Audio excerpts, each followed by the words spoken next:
Hello candidates, welcome to online GK desk. और आज के वीडियो में हम डिस्कस करेंगे जीव विज्ञान यानी बायोलॉजी से जुड़े ऐसे महत्वपूर्ण 50 प्रश्न जो कि आने वाली आगामी परीक्षा रीट मुख्य परीक्षा 2023 की दृष्टि से आपके लिए बहुत ही महत्वपूर्ण सिद्ध होंगे। तो without any delay let's start the video में अंत तक बने रहिएगा।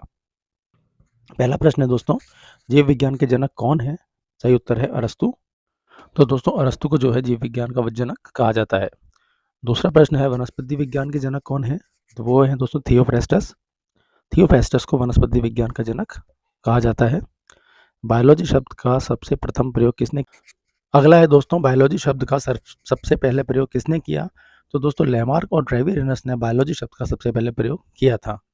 शरीर में खून की कमी होने को क्या कहते हैं? तो दोस्तों वह अवस्था जिसमें शरीर में खून की कमी हो जाती है उसे एनीमिया कहा जाता है। बीसीजी का टीका किस रोग से बचाव करता है? तो बीसीजी का टीका दोस्तों क्षय रोग से बचाव करता है, या जिसे हम टीबी यानी ट्यूबरकुलोसिस बैसिलस भी कहते हैं। श्वसन का नियंत्रण मस्तिष्क के किस भाग से किया जाता है? तो दोस्तों मेडुला ऑब्लांगेटा जो मस्तिष्क का भाग है वह श्वसन का नियंत्रण करता है। कौन सा हार्मोन लड़ो और उड़ो हार्मोन कहलाता है? तो दोस्तों एड्रेनलिन हार्मोन को लड़ो या उड़ो हार्मोन कहा जाता है, और इसका दूसरा नाम दोस्तों करो या मरो हार्मोन भी है। पेनिसिलिन की खोज किसने की थी? अलेक्जेंडर फ्लेमिंग ने। पौधों में जल का परिवहन किसके माध्यम से होता है? तो दोस्तों जाइलम जो ऊतक होता है उसके माध्यम से पौधों में जल का परिवहन होता है।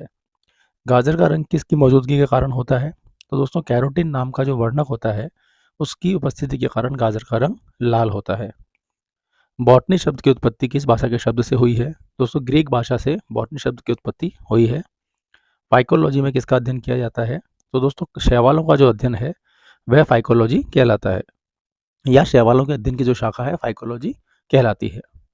फलों का अध्ययन क्या कहलाता है? फलों के अध्ययन को दोस्तों पोमोलॉजी कहा जाता है।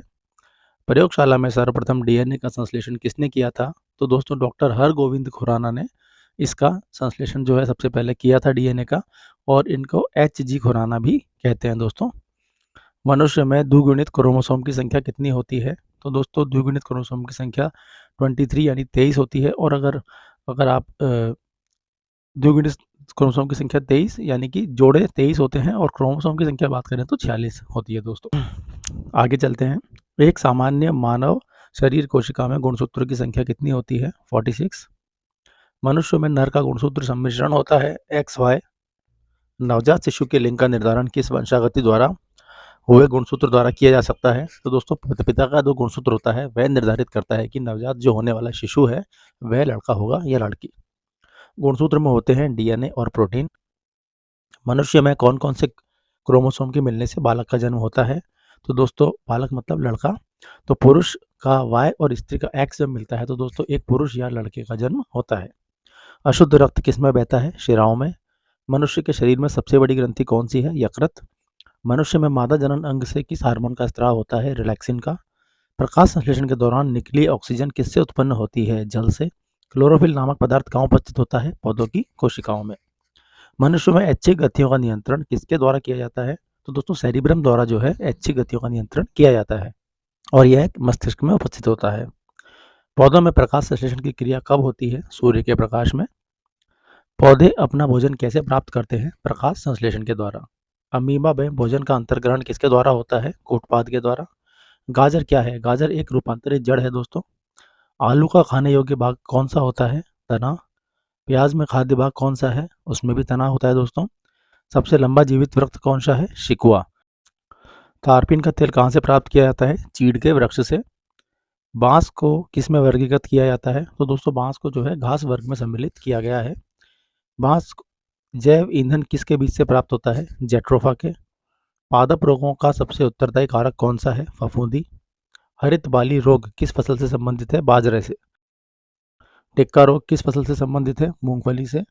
वंशागति के अध्ययन से संबंधित जीव विज्ञान की शाखा को क्या कहते हैं? आनुवांशिकी। आनुवांशिकी के जनक वैज्ञानिक कौन है? Sir John Gregor Mendel. Gene शब्द का सर्वप्रथम उपयोग किसने किया? जोहानसन ने। किसके द्वारा आनुवांशिकता के विज्ञान को आनुवांशिकी कहा गया? बैटसन द्वारा। आनुवांशिकी उत्परिवर्तन किस में होता है? क्रोमोसोम में। मनुष्य के शरीर में कुल कितनी हड्डियां होती हैं? 206। मानव शरीर की सबसे छोटी हड्डी कौन सी है? स्टेपीज। मानव शरीर की सबसे लंबी हड्डी कौन सी है? फीमर। मानव शरीर के किस अंग की हड्डी सबसे लंबी होती है? जांघ की। लार में कौन सा एंजाइम पाया जाता है? दोस्तों टायलिन नाम का एंजाइम लार में उपस्थित होता है। पेट में भोजन को पचाने के लिए किस की खास आवश्यकता होती है? एंजाइम्स की। लार किसके पाचन में सहायक होती है? स्टार्च के। सोते समय रक्तदाब में क्या परिवर्तन होता है? तो दोस्तों रक्तदाब जो ब्लड प्रेशर है सोते समय कम हो जाता है। रुधिर दबाव मापक यंत्र क्या है? स्फिग्नोमेनोमीटर। स्वस्थ मनुष्य में प्रति मिनट हृदय स्पंद कितनी बार होता है? 72 बार। मानव हृदय में प्रकोष्ठ कितने हैं? 4। दौड़ लगाते समय मनुष्य का रक्तचाप में क्या परिवर्तन होता है? वह बढ़ जाता है दोस्तों। मानव शरीर में रुधिर बैंक का कार्य कौन करता है? प्लीहा। रक्त में लाल रंग किसके कारण होता है? हीमोग्लोबिन के कारण। हीमोग्लोबिन किसका महत्वपूर्ण घटक है? आरबीसी का। मानव शरीर का रक्त बैंक किसे कहा जाता है? प्लीहा को। लाल रक्त कणिकाएं किस नाम से जानी जाती हैं? इरिथ्रोसाइट। मनुष्य की लाल रक्त कणिकाओं का जीवन काल होता है 120 दिन। दोस्तों ये जो सभी प्रश्न हैं हम फटाफट इसलिए कर रहे हैं कि एग्जाम से पहले हमारा जल्दी से रिवीजन हो जाए, समय खराब ना हो, इसलिए आप वीडियो में बने रहिए और फटाफट देखते रहिए जल्दी जल्दी। मानव शरीर में लाल रक्त कण का निर्माण कहाँ होता है? अस्थि मज्जा में। होता क्या है दोस्तों कि अंतिम दौर में देखिएगा क्वेश्चन कभी कभी परीक्षा में आ जाते हैं और जल्दी हमें याद रह जाते हैं, तो हमारे 2 या 3 नंबर वहाँ सिक्योर हो जाते हैं। सफेद रक्त कण का मुख्य कार्य क्या होता है? रोग प्रतिरोधक क्षमता धारण करना। रक्त समूह की खोज किसने की? लैंड स्टीनर ने। मानव मस्तिष्क में बुद्धि का केंद्र क्या है? सेरेब्रम। मनुष्य के मस्तिष्क का सबसे बड़ा भाग कौन सा है? प्रमस्तिष्क। मानव शरीर की सबसे बड़ी कोशिका कौन सी है? तंत्रिका कोशिका। मूत्र का पीला रंग किसकी मौजूदगी के कारण होता है? यूरोक्रोम नामक वर्णक की। मानव शरीर की किस ग्रंथि को मास्टर ग्रंथि कहा जाता है? पीयूष ग्रंथि। मनुष्य के शरीर की सबसे छोटी ग्रंथि कौन सी है? पिट्यूटरी ग्लैंड यानी पीयूष ग्रंथि। भोजन में प्रोटीन की कमी से कौन सा रोग होता है? क्वाशी और कोर रोग। कुत्ते के काटने से कौन सा रोग फैलता है? रेबीज। सेब में कौन सा तत्व अधिक पाया जाता है? लोहा। ऊर्जा उत्पादन के लिए कोशिका प्राय किसका उपयोग करती है? ग्लूकोज का। पेप्सिन नामक एंजाइम शरीर की किस क्रिया में सहायता करता है? पाचन में। मानव शरीर का कौन सा अंग रक्त शुद्धिकरण के लिए उत्तरदायी है? वृक्क। शरीर के अंगों से हृदय तक अशुद्ध रुधिर लाने वाली वाहिनियां क्या कहलाती हैं? तो दोस्तों वह शिराएं कहलाती हैं। हृदय से शरीर के अंगों तक शुद्ध रक्त ले जाने वाली वाहिनियां क्या कहलाती हैं? तो दोस्तों जो शुद्ध रक्त ले जाती हैं अंगों तक हृदय से वह धमनियां कहलाती हैं। एक सामान्य युवा मनुष्य में रक्तचाप कितना होता है? 180 से 120 mm पारा। मनुष्य के मस्तिष्क की सबसे भारी झिल्ली को क्या कहते हैं? ड्यूरामीटर। मानव शरीर में रक्तचाप किससे नियंत्रित होता है? अधिवृक्क ग्रंथि से। थायराइड ग्रंथि का स्थान कहाँ होता है दोस्तों? तो दोस्तों थायराइड ग्रंथि गले में स्थित होती है। मनुष्य के शरीर की सर्वाधिक सीधी शक्तिशाली पेशी कौन सी है? जबड़ा। मानव शरीर का सामान्य तापमान कितना होता है? 36.9 डिग्री सेल्सियस या 98.6 डिग्री। मानव मस्तिष्क का लगभग कितने ग्राम वजन होता है दोस्तों? तो दोस्तों यह होता है लगभग 1350 ग्राम। इसे 1400 ग्राम भी मान सकते हैं। अगर ऑप्शन में 1350 की जगह 1400 ग्राम है तो आप 1400 ग्राम पे टिक कर दीजिए। शरीर में हीमोग्लोबिन का कार्य क्या है? ऑक्सीजन का परिवहन। कौन सा विटामिन पानी में घुलनशील है? Vitamin B. एक सामान्य मनुष्य में कितना रक्त होता है? 4 से 5 लीटर। मनुष्य में बुद्धि एवं चतुराई का केंद्र क्या है? सेरिब्रम।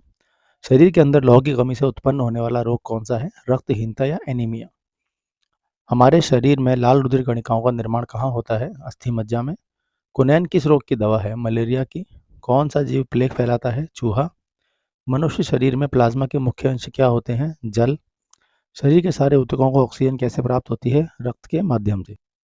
रक्त जो है दोस्तों रक्त में हीमोग्लोबिन होता है जो कि ऑक्सीजन को घुलित अवस्था में कोशिकाओं तक लेके जाता है। शरीर में ऊतकों का निर्माण कैसे होता है? प्रोटीन से। विटामिन शब्द किसने प्रतिपादित किया? फंक ने। विटामिन ए की कमी से कौन सा रोग होता है? रतौंधी। विटामिन सी का रासायनिक नाम क्या है? Ascorbic acid. पित्त का स्त्राव किस ग्रंथि से होता है? यकृत से। कौन सा अंग केवल जंतु कोशिका में पाया जाता है? पादप कोशिका में नहीं। कोशिका झिल्ली। कौन सा अंग केवल पादप कोशिका में पाया जाता है? जंतु कोशिका में नहीं, वह है कोशिका भित्ति। सूक्ष्म जीवों के अध्ययन को क्या कहते हैं? जीवाणु विज्ञान। विटामिन ई का रासायनिक नाम क्या है? टैकोफेरॉल। हृदय की धड़कन को नियंत्रित करने के लिए कौन सा खनिज आवश्यक है? पोटेशियम। टाइफाइड से शरीर का कौन सा अंग प्रभावित होता है? आंत। मलेरिया मादा एनोफिलिस से फैलता है, इसकी खोज सबसे पहले किसने की थी? तो दोस्तों इसकी खोज डॉक्टर रोनाल्ड रॉस ने की थी। मनुष्य में सबसे लंबी कोशिका कौन सी है? तंत्रिका कोशिका। राइबोसोम किस प्रक्रिया में महत्वपूर्ण भूमिका निभाता है? प्रोटीन संश्लेषण में। पौधों द्वारा वायुमंडल में जल छोड़ने की क्रिया कहलाती है वाष्पोत्सर्जन। सामान्यतः किसके गुणसूत्र से बच्चे का लिंग निर्धारित होता है? पिता के। सर्वप्रथम जीव की उत्पत्ति कहाँ हुई थी? जल में। पुष्पों का अध्ययन कहलाता है एंथोलॉजी। फलों का अध्ययन पोमोलॉजी। चेचक के लिए टीके का विकास किया था सर एडवर्ड जेनर ने। रेशम पालन कहलाता है सेरिकल्चर। मानव शरीर की किस ग्रंथि को मास्टर ग्रंथि कहा जाता है? पीयूष ग्रंथि को। बच्चों में कैलोरी कुपोषण से कौन सा रोग होता है? तो दोस्तों मैरास्मस नाम का जो रोग होता है वह बच्चों में कैलोरी कुपोषण से होता है। तो दोस्तों वीडियो अच्छी लगी हो तो लाइक कर देना, शेयर कर देना और कमेंट कर देना, और चैनल पर पहली बार हो तो सब्सक्राइब वाले बटन को प्रेस करके बेल आइकन को ऑल पर सेलेक्ट कर दीजिए, जिससे आने वाले फ्यूचर में आने वाले सभी वीडियोस का नोटिफिकेशन आपको टाइम पे मिल सके। तो मिलते हैं किसी एक नई वीडियो के साथ, तब तक के लिए कीप मोटिवेटेड।